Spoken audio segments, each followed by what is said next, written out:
신약 빌립보서 4장 6절에서 7절 말씀. 잠시 자리에서 일어나 주시기 바랍니다. 우리 하나님의 말씀 같이 읽는데요. 기본이 잘 안 보일 수도 있을 것 같은데 조만간 빨리 좀 높이도록 하겠습니다. 같이 한 목소리로 읽도록 하겠습니다. 아무것도 염려하지 말고 다만 모든 일에 기도와 간구로 너희 구할 것을 감사함으로 하나님께 아뢰라. 그리하면 모든 지각에 뛰어난 하나님의 평강이 그리스도 예수 안에서 너희 마음과 생각을 지키시리라. 아멘. 자리에 앉아주시기 바랍니다. 마음과 생각을 지키시는 분을 만나는 자리라는 제목으로 같이 말씀을 나누려고 합니다. 우리의 마음과 생각을 지키시는 분, 그분을 만나는 자리가 어딜까요? 바로 기도의 자리죠. 그래서 오늘은 두 번째 시간으로 거룩한 습관 두 번째, 기도에 대한 이야기입니다.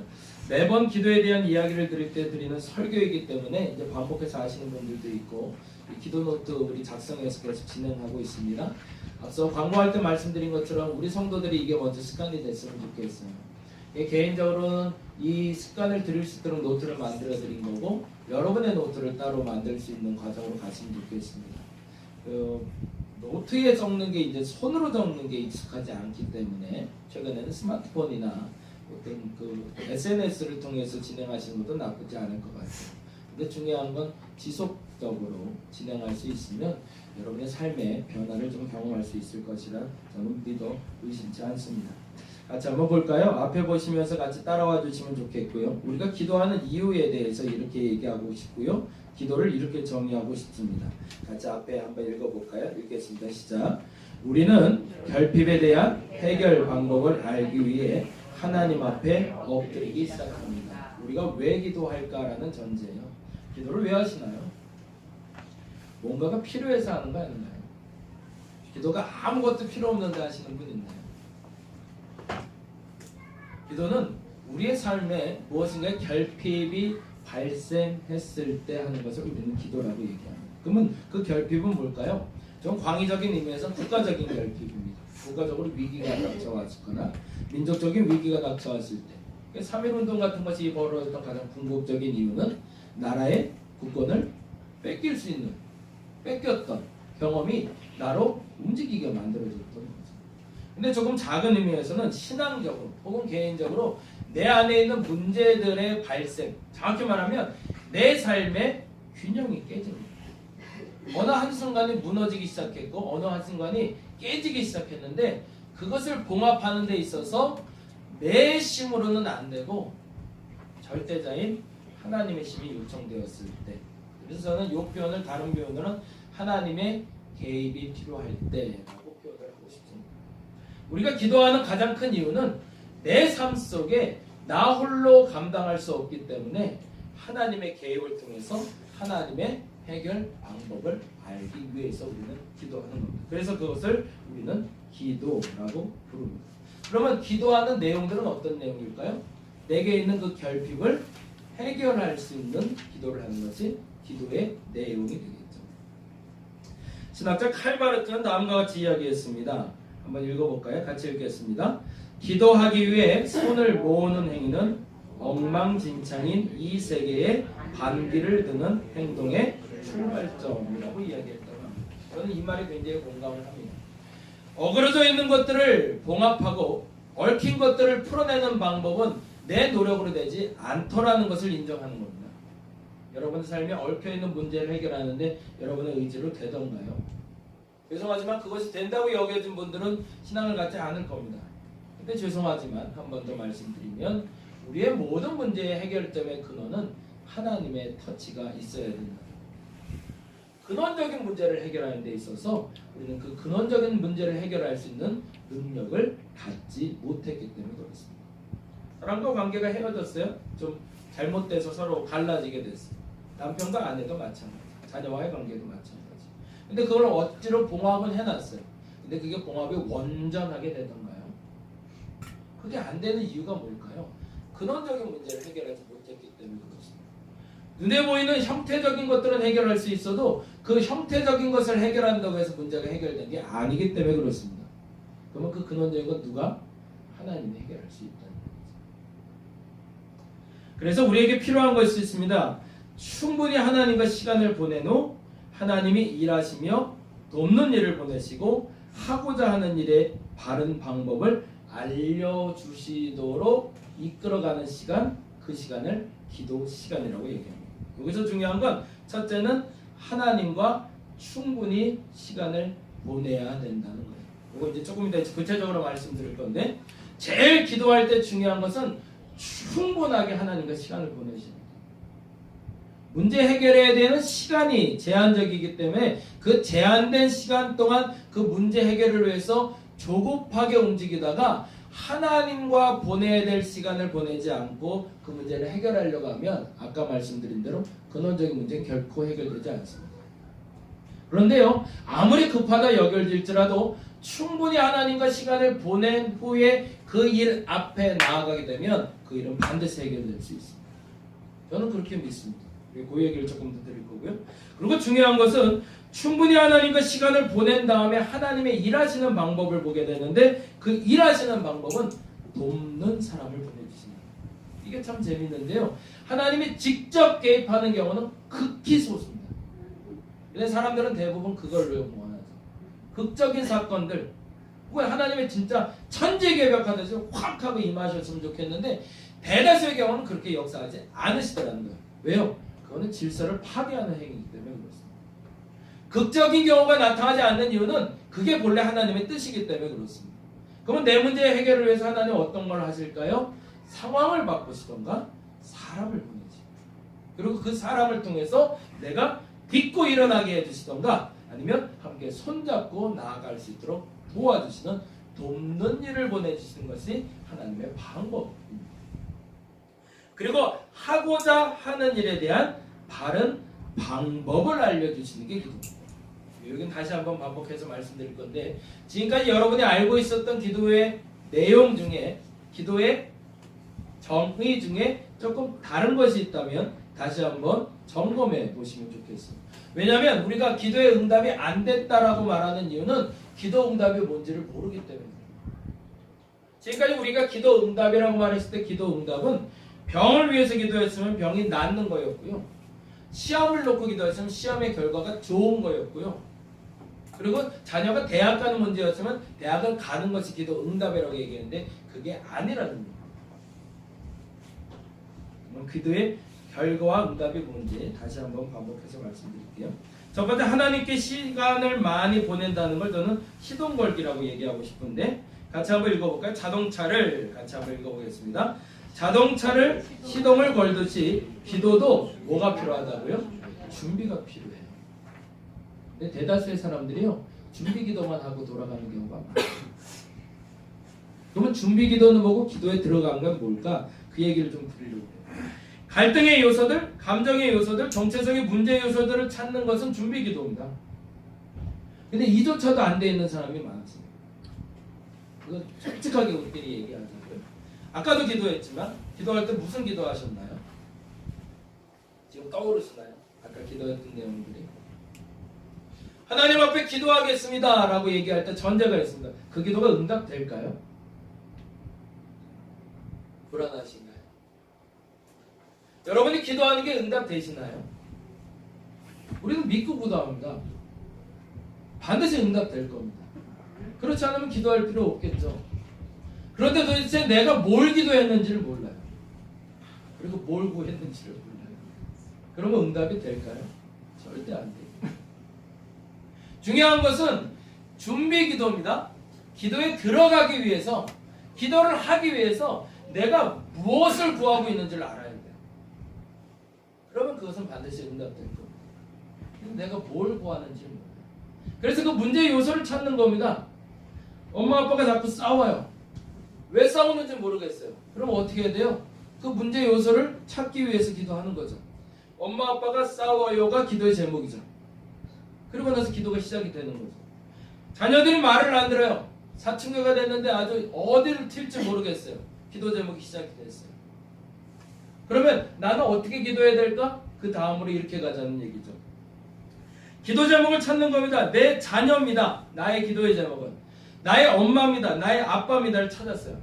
그리고 나서 뭘 찾아내야 된다고요? 문제 해결은 수박 겉핥기로 그 문제를 봉합하는 것이 문제가 아니라 뭐를? 근원적인 걸 뽑아내는 게 문제입니다. 그 엄마 아빠 왜 맨날 싸울까? 우리 애는 왜 이렇게 통통 튈까? 우리 애는 왜 이렇게 공부를 안 할까? 왜 난 직장이 이렇게 안 되는 걸까? 왜 이렇게 돈이 안 벌리는 걸까?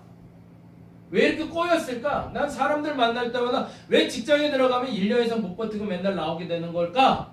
라는 기도의 제목을 가지고 시작했으면 그 기도의 제목을 가지고 충분히 하나님 앞에 머물라는 겁니다. 언제까지 머물면 될까요? 여러분의 감정의 요소가 다 빠져나갈 때까지. 아주 재미난 건요, 갈등이 일어났다는 얘기는 그 갈등의 시작에는 감정의 요소가 있습니다. 나를 화나게 했거나 나를 짜증나게 했거나 나를 슬프게 했거나 나를 창피하게 했던 감정의 요소들이 있어요. 근데 그 감정이 언제 건드려지는지를 알 때까지 기도합니다. 그리고 자꾸 생각나요. 이 사람만 생각하면 막 화가 나요. 그런 사람 혹시 있으세요?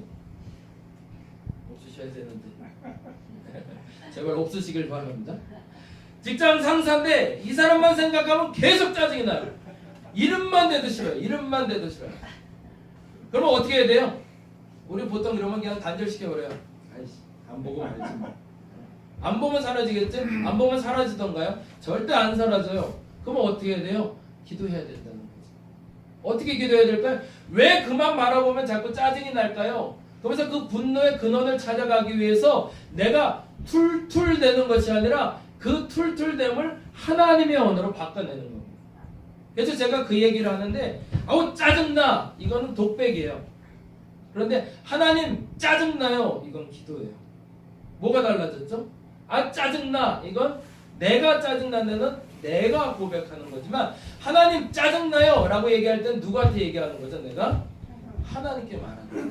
그러면 너 왜 짜증나는데? 라고 하나님 반응하기 전까지 내가 계속 하나님께 짜증을 내시면 돼요. 그러면 재미난 일이 벌어지는데요. 하나님이 집요하게 내 그 짜증의 근원을 발견하게 하세요. 그리고 너 그 직장 상사와 뭐가 문제였어? 라는 걸 머릿속에 떠오르게 하세요. 그때까지 기도하셔야 돼요. 문제 해결을 원한다면 뭐 어차피 뭐 한 번 살다 가는 인생 그냥 문제 쌓아놓고 살지 그러면 상관없어요. 근데 그게 다 뭐가 될까요? 마음의 병이 되거든요. 스트레스가 돼요. 아주 작은 건데요. 아주 작은 것부터 여러분이 시작을 해보셨으면 좋겠어요. 재정적인 문제도 마찬가지고 가정의 문제도 마찬가지고 좀 넓게 기도하는 분들은 나라와 민족을 위해서도 교회를 위해서도 그렇게 기도하는데 기도하면서 문제가 뭘까를 물어보는 겁니다. 첫째 시작은 왜 하나님 이 일이 내 앞에 벌어지고 있는 겁니까? 라고 좀 더 쉽게 말씀드리면 하나님 앞에 짜증내시라는 거예요. 저는 그렇게 생각해요. 그리고 하나님 앞에 화를 내세요. 하나님 앞에 억울함을 토로하시기 바랍니다. 그런데 참 재미난 일이 벌어지는데 그 문제의 해결점을 만나게 됐을 때 나타나는 현상은 그 짜증이 갑자기 사라지기 시작하고 내 마음속에 평안이 찾아오기 시작합니다. 계속 그 직장 상사 이름만 부르면 짜증이 났는데 오늘은 갑자기 앉았는데 그 직장 상사 이름을 댔는데 마음이 안 아파요. 건드리는 게 사라졌어요. 그걸 찾아낼 때까지 가는 게 기도의 과정이고 결과입니다. 근데 중요한 건 지금 말씀드린 대로 그 감정이 사라지고 평안이 올 때까지 기도하는 게 준비 기도예요. 근데 대부분 여기까지 하고 가요. 그리고 나 응답받았다고 착각해요. 뭐가 해결됐어요? 그냥 내 마음만 편해진 거예요. 내 마음. 사건은 해결됐던가요? 안 됐어요. 그 상사 만나면 또 짜증나요. 근데 내가 기도할 때만 편할 뿐이에요. 그건 기도 응답이 아니에요. 이제 기도할 수 있는 자세까지 오고 그 다음으로 보겠습니다. 두 번째. 그래서 이렇게 설명하고 싶어요. 같이 한번 읽어봅니다. 읽겠습니다. 쏟아내는 감정, 언어, 생각들은 수많은 이야기가 돼서 누가 정리해 주신대요? 그럼 평안이 왜 찾아오는 걸까요? 성령께서 내 마음을 건드리시는 거죠. 이제는 더 이상 아프지 마. 더 이상 속상하지 마. 라고 툭 하고 건드려 주시는 거예요. 순간일까요? 지속일까요? 순간이에요. 우리는 성령과 하나 될 만큼 그렇게 대단하게 깨끗한 존재가 아니기 때문에 계속 죽으라고 기도했는데 드디어 그 정점에 왔어요. 그래서 오늘 딱 기도하는데 오늘은 마음이 안 아파요. 오늘은 편안해졌어요. 아멘 했는데 아멘 하고 일어나면 또 짜증이 나는 거예요. 왜 그럴까요? 우리는 성령과 합일될 만큼 완전한 존재도 아니고 죄된 존재이기 때문에 그렇습니다. 근데 중요한 건 그 순간의 경험을 지속해내는 거죠. 왜요? 계속 끊임없이 성령께서 내 마음을 터치하실 수 있도록. 너 그것 때문에 아프지 마. 그것 때문에 힘들지 마. 그 문제는 내가 해결해 줄게 라고 말씀하실 때까지 지속적으로 그 문제는 주께 아래에 가는 겁니다. 그것이 기도 제목을 풀어내는 방법입니다. 두 번째, 기도의 공식이 그래서 이렇게 됩니다. 준비 기도가 됐으면 준비 기도가 돼서 이제 그 뿌리를 찾았어요. 자녀가 내 말을 안 들어요. 말을 안 듣는 정도가 아니라 공부도 안 하고 일탈 행동이 많아지기 시작했어요. 그래서 기도하기 시작했어요. 근데 자녀를 생각하고 기도하면 짜증이 났었는데 마음이 갑자기 편해졌어요. 근데 갑자기 떠오르는 사건이 있어요. 어렸을 때 아이 앞에서 했던 행동 하나가 떠올랐어요. 나도 모르게 나는 그 말이 상처가 될 거라고 생각하지 않았는데 나도 모르게 했던 말이 갑자기 떠오릅니다. 언제 떠오를까요? 기도하는데 은연중에 내 남편과 아내가 무의식적으로 자녀 앞에서 했던 행동이 드러나는 거예요. 자녀가 둘인데 큰 아이에게 내가 뭔가 잘못했는데 그걸 둘째 아이를 보호하기 위해서 우연하게 툭 하고 던진 말인데 그 말을 큰 아이가 들었을 것을 알게 되는 거예요. 언제 알게 될까요? 그러면 그때 뭐 하면 될까요? 다음 과정으로 가는 거예요. 한번 같이 읽어보겠습니다. 첫째, 믿음으로 구할 수 있습니다. 첫째, 뭐라고 되어 있죠? 하나님은 반드시 구하는 것을 주십니다. 두 번째, 꼭 필요한 걸 주시는 겁니다. 세 번째, 그것은 내 생에 가장 좋은 걸 겁니다. 이 세 가지를 또 믿을 수 있어야 돼요. 하나님은 의로우신 분이십니다. 하나님은 반드시 옳은 길로 예비하실 분이세요. 그래서 내가 기도하다 보면 아까 말씀드린 대로 자녀와의 문제를 해결하기 결정을 했다면 그 구하는 것을 반드시 해결해 주실 겁니다. 근데 중요한 건 그 해결하는 데 있어서 그 열쇠로 허락하시는 건 내게 필요한 것을 허락하실 겁니다. 필요 없다면 죄송하지만 그 계륵같이 계속 아프면서 가야 되는 톱니바퀴가 내 인생에 끊임없이 가야 된다면 그 가시는 계속 가게 하실 겁니다. 성경에 그런 얘기가 하나 있죠. 어디서 나오죠? 사도 바울이 가시를 사라지게 해달라고 구하였더니 이제는 족하다는 얘기를 하시죠. 무슨 얘기죠? 그 가시는 너에게 해가 되는 것이 아니라 득이 된다는 얘기죠. 그러면 그것은 계속 구해야 될까요? 구하지 말아야 될까요? 이제는 감사하고 고백하고 끝내셔야 되는 거지. 그런데 그 문제를 죽어라 하고 계속 끊임없이 해결해달라고 구하는 것은 잘못된 기도라는 거죠. 하나님 내게 필요한 걸 주시기를 원하십니다. 그리고 필요한 걸 주셨다면 그게 뭐라고요? 내 생에 가장 좋은 걸 주십니다. 기도 노트를 작성하기를 그래서 요청을 드립니다. 같이 한번 볼까요? 준비 기도를 위한 과정이에요. 준비 기도를 위해서 아까 뭐 한다고 그랬죠? 내 문제가 뭔지를 발견하는 거고 그 문제의 근원이 뭔지를 발견해내는 겁니다. 그래서 천천히 채워가고 지어가다 보면 기도의 깊이를 경험하게 되실 텐데 이렇게 한번 해보셨으면 좋겠다고 본면을 그리는 거예요. 그게 이제 이 노트에 있는 건데 교회를 위해서나 가정을 위해서나 나를 위해서나 중보 대상자를 위해서 여러분이 기도를 시작하셨으면 좋겠습니다. 근데 중요한 것은 기도의 내용들이 아까 말한 대로 어떤 내용이어야 될까요? 솔직하셔야 돼요. 그 문제가 내게는 하등 걸림이 되지 않고 문제가 되지 않는다면 그건 기도 제목에 올릴 필요도 없겠죠. 그러나 그것이 문제 해결을 위해서 필요한 요소가 있다면 여기다 적으시면 돼요. 근데 두 가지를 적으셔야 돼요. 첫째는 지속기도, 두 번째는 한식기도. 지속기도라는 말은 평생 내가 죽을 때까지 하는 기도를 말합니다. 부모를 위해서, 자녀를 위해서, 나라와 민족을 위해서는 평생 기도해야 되겠죠. 내 나라가 망하기 전까지는 기도해야 될 겁니다. 한시기도가 있습니다. 아이가 대학을 가거나 직장에 취업하거나 결혼을 하는 것 같은 날짜가 정해진 기도가 있습니다. 그것은 구분해서 기도해야 됩니다. 왜 그러냐면 기도 응답의 결과를 여러분이 알게 되실 거예요. 그런데 구체적으로 기도하시길 원하는 것은 나라는 존재가 속해 있는 공동체가 크게 세 가지이기 때문에 그렇습니다. 나는 가정에 속해 있는 사람이고 교회에 속해 있는 사람이고 내 주변 사람에게 속해 있는 사람입니다. 내게 문제를 가져오는 요소, 내게 득을 가져오는 요소가 있는데 그게 바로 가정과 교회와 나의 이웃들이라는 거예요. 그래서 내 주변의 것들에 대해서, 주변의 일들에 대해서 해결되지 않는 한 나의 안에는 끊임없이 문제가 도사리고 있습니다. 그래서 그 문제를 해결하기 위해서 나는 이 세 가지를 반드시 기도해야 된다는 거예요. 거친 돌이 될 수도 있지만 여러분의 디딤돌이 될 수 있기 때문에 그렇습니다. 그래서 반드시 여러분이 기도할 때 놓치지 말고 기도해야 될 게 교회를 위해서 기도하셔야 돼요. 여러분이 속한 교회를 얘기합니다. 한국교회를 위해서 기도하시는 것도 좋습니다. 근데 그 한국교회가 여러분을 건드리지 않으신다면 여러분 기도 안 하셔도 돼요. 한국교회를 놓고 기도하는데 마음이 아파요? 그러면 기도하시면 돼요. 근데 그걸 하던 문제 안 돼요? 그러면 안 하셔도 돼요. 다림목교회가 가끔 생각나시면 기도해 주시면 감사합니다. 왜요? 여러분에게 문제나 디딤돌이 될 수 있는 교회이기 때문에 그렇습니다. 그런데 생각나지도 않는데 억지로 기도할 필요는 없다라는 얘기죠. 가정도 마찬가지. 남편에 대해서, 아내에 대해서 한 번도 기도할 생각이 나지 않아요. 그럼 어떻게 해야 돼요? 기도하지 않으셔도 돼요.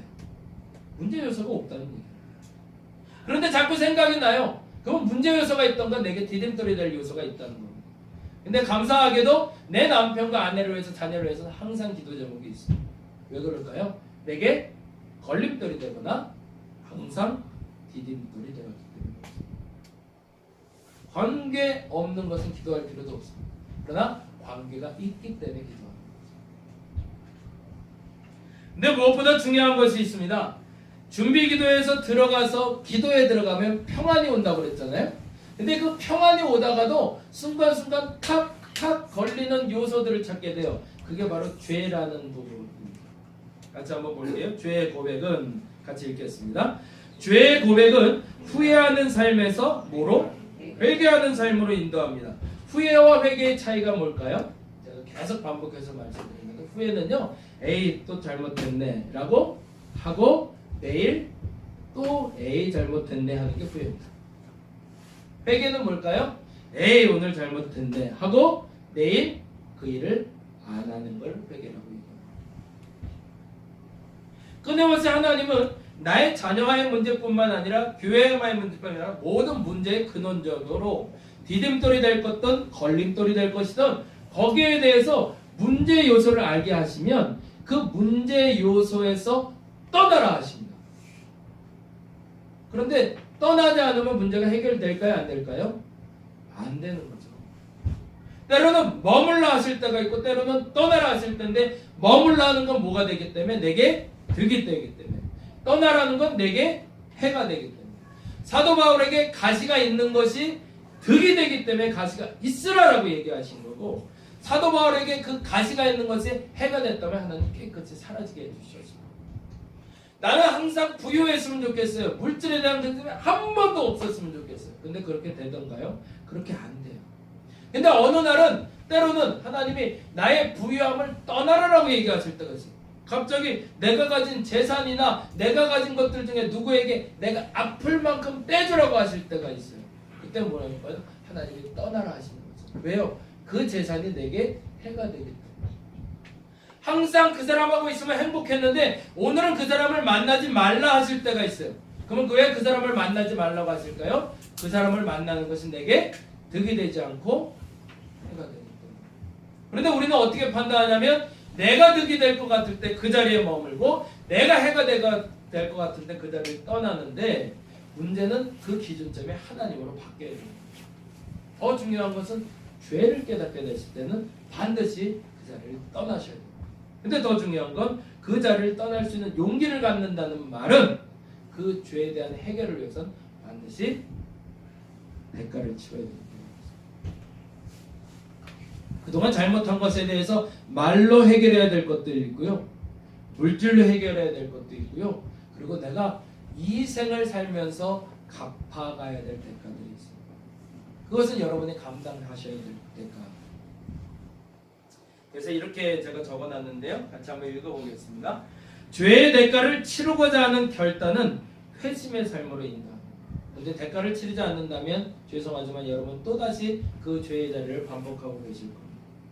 그것은 죄의 문제가 해결된 삶의 시작이며 죄의 대가를 치르는 과정 속에서 일어납니다. 그리고 비로소 진짜 감사가 뭔지를 알게 되는 자리가 기도의 시작의 자리가 돼요. 그럼 이제부터 급속도로 기도가 시작이 돼요. 이제 그럼 본격적인 기도에 대해서 말씀드릴게요. 하나님과 가까워지는 것을 그래서 저는 기도라고 얘기합니다. 왜 가까워졌을까요? 죄의 문제가 해결됐고 문제의 근원을 알게 됐습니다. 그러면 어떤 현상이 벌어질까요? 재미난데요. 또 화가 나요. 또 짜증이 나요. 기분이 좋아지기 시작해요. 근데 중요한 게 있습니다. 같이 한번 읽어볼게요. 하나님 앞에 시작. 하나님 앞에 솔직한 감정을 드러내요. 이 솔직한 감정은 과거에 내가 느꼈던 감정과 같은 감정일까요? 다른 감정일까요? 이게 완전히 다른 감정이에요. 저는 그래서 그 얘기를 많이 하는데요. 우리의 삶 속에 우리는 5가지 감각이 있습니다. 그걸 오감이라고 얘기해요. 손으로 만져지는 감각이 있고요. 눈으로 보면서 느껴지는 감각이 있고 귀로 들으면서도요. 신기해요. 귀로만 들었는데 아프다고 느끼는 감각이 생겨요. 손으로 만지지 않았는데 느껴지는 게 있어요. 왜 그럴까요? 그 감각이 끼어서 나로 느끼게 해주기 때문에 그렇죠. 그것이 아까 상처에 대한 경험이라면 기도가 시작되면 어떤 일이 벌어지냐면 이제 나의 감정을 느끼고 나의 감각을 느끼고 아파하고 기뻐했던 내가 하나님의 감각을 느끼면서 아파하고 기뻐하기 시작합니다. 이게 완전히 달라진 거예요. 옛날에는 이거를 보면 좋았어요. 내가. 근데 하나님의 마음을 알게 된 것은 이걸 볼 때마다 행복하지는 않아요. 옛날에는 1,000만 원만 있으면 뭐든지 다 할 것 같았어요. 근데 이제 1,000만 원이 없어도 살 것 같아요. 손가락이 하나가 망가졌어요. 손가락이 하나 부러져갖고 이게 너무너무 속상해요. 그럼 계속 기도했는데 하나님 평안을 주셨어요. 그런데 신기하게요. 이 손가락을 보면서도 안 놔도 될 것 같은 마음의 평안이 와요. 어떤 일이 벌어진 거죠? 감정이 달라지기 시작합니다. 뭐로요? 내가 과거에 좋아했던 것들을 좋아하는 것이 아니라 하나님이 좋아하는 것을 좋아하기 시작하는 거는 하나님이 싫어하는 것을 내가 같이 화나기 시작하는 상태, 그 기도의 감정이 일어나는 상태가 진짜 기도의 시간. 여기까지 가야 돼요. 그럼 얼마나 걸릴까요? 기도 시간.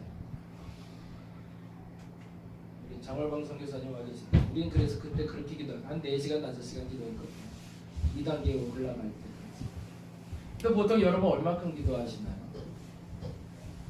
다 같이 기도하겠습니다. 한 5분 정도 하면 오래 하지 않나요? 5분 안에 이 일이 발생이 될까요? 생각보다 어렵습니다. 근데 재미난 건요. 1초 안에도 일어날 수 있는 이 일이에요. 그래서 신기한 거예요. 그래서 새 가족 중에 혹은 교회를 처음 온 사람 중에도 갑자기 은혜를 받았다는 사람들이 생기기 시작해요. 왜요? 이 모든 것들이 짧은 시간 안에 이루어진 사람들이에요. 근데 어떤 사람은요. 한평생을 기도했는데 여기까지 못 가는 사람이 있어요. 그건 모르겠어요. 이유는 몰라요. 근데 한 가지 중요한 것은 하나님 앞에 그 마음이 솔직한 사람에게는 하나님 만나주시더라고요. 근데 대다수의 기도가 솔직하지 않아요. 2020년에 여러분의 기도의 문은 솔직함으로 시작하시기 바랍니다. 솔직함으로 시작하시면 반드시 여러분의 그 문제를 해결해 주실 겁니다. 근데 중요한 건 솔직하게 기도한 그 기도의 시작이 어디까지 가져야 된다고요? 하나님의 감각을 느낄 때까지. 내가 아파요. 왜 아픈지 모르겠어요. 그냥 마음에 기도할 때마다 아파요. 그러면 그 아픔의 근원을 알 때까지 기도해야 되는 거죠. 근데 알았어요. 나 자신의 아픔 때문에 아픈 것이 아니라 한 집사님의 아픔을 내가 자꾸 느껴서 아픈 거였어요. 그러면 어떻게 하면 돼요? 거기에 집중하고 기도합니다. 그럼 기도의 결과가 뭐냐면 이렇게 얘기합니다.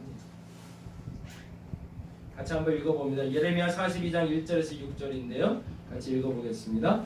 우리가 당신을 우리 하나님 여호와께 보내면 그의 목소리가 우리에게 좋든지 좋아한다고요? 좋지 않든지. 그의 목소리는 누구의 목소리를 얘기할까요?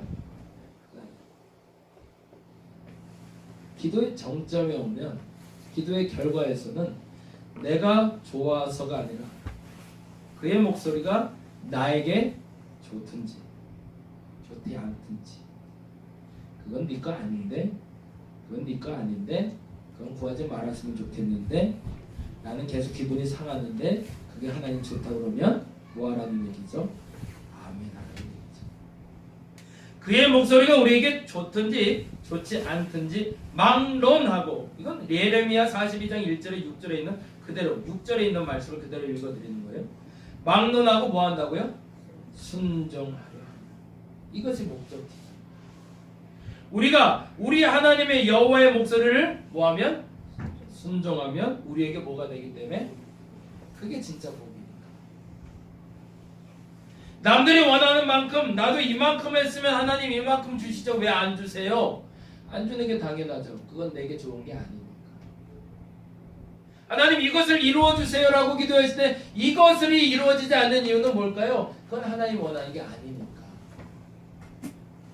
그러면 그 결과에서 하나님이 내게 알려주시는 건 뭘까요? 저는 그 결과물을 알려주는 게 기도라고 얘기하지 않고요. 그 기도의 결과에, 우리가 원하는 결과에 이르도록 도와주는 방법을 알게 되는 걸 기도라고 합니다. 그래서 이제 나는 결단을 하는 거예요. 아, 이게 내 게 아니구나. 이렇게 구하는 게 아니었구나. 이것은 하나님이 내게 주려는 복이 아니었구나. 왜? 이건 내 생에 걸림돌이었기 때문에 안 주시는 거였구나. 내 병이 평생 낫지 않고 지속되는 이유가 있었구나. 그것이 내게 주신 뭐라고요? 복이구나. 내 자녀가 계속 내게 계륵같이 버리지도 못하고 취하지도 못하고 끊임없이 가까이 오지 못한 이유가 뭘까라고 기도했는데, 그 일을 지속하라라고 말씀하신 이유가 내 자녀와 나와의 관계에서 걸림돌이 아니라 디딤돌이기 때문입니다. 라는 걸 알아가는 것, 그것이 바로 기도의 응답입니다. 그러면 그때 나는 뭐 하면 될까요? 그 기도 응답에 아멘 하면 하나님 뭐 하신대요? 내 삶에 복이 되게 해주십니다. 다시 한번 정리해 드립니다. 여러분 기도하셨으면 좋겠어요. 그리고 응답 받으셨으면 좋겠어요. 기도한다는 것은 내 삶의 문제의 근원적인 것은 결단코 하나님 외에는 해결할 수 없다라는 걸 인정합니다. 그리고 그 인정하는 순간에 뭐 하시라고요? 감정을 마음껏 토로하시기 바랍니다. 억울하면 억울한 대로, 속상하면 속상한 대로 다 토해내시기 바랍니다. 원망하셔도 되고 짜증내셔도 되고, 근데 단 내 입에 짜증과 화가 욕설이 나오는데 그 욕설의 앞에 주어가 달라지셔야 됩니다. 하나님. 그러면 하나님이 여러분에게 반드시 평안함을 주실 겁니다. 그러면 그게 뭐라고요? 기도의 시작. 거기가 기도의 끝이 아니라, 그 평안이 찾아왔을 땐 잠잠히 하나님 앞에 머물며 뭘 느껴야 되는 거죠? 하나님이 내게 해주시는 감정. 무엇에 반응해야 될지를 감정을 알게 해주시면 그 감정에 따라 여러분이 움직여내시면 반드시 하나님은 여러분에게 복을 주실 거예요. 2020년엔 진짜 기도를 했으면 좋겠습니다. 여러분의 문제도 해결됐으면 좋겠고, 앞서 말씀드린 대로 여러분에게 있는 요소들이 디딤돌인지 걸림돌인지, 이것이 무엇인지를 깨달아 알아서 디딤돌은 밟고 올라가시고 걸림돌은 제거할 수 있는 2020년 한 해가 되시기를 간절히 바랍니다.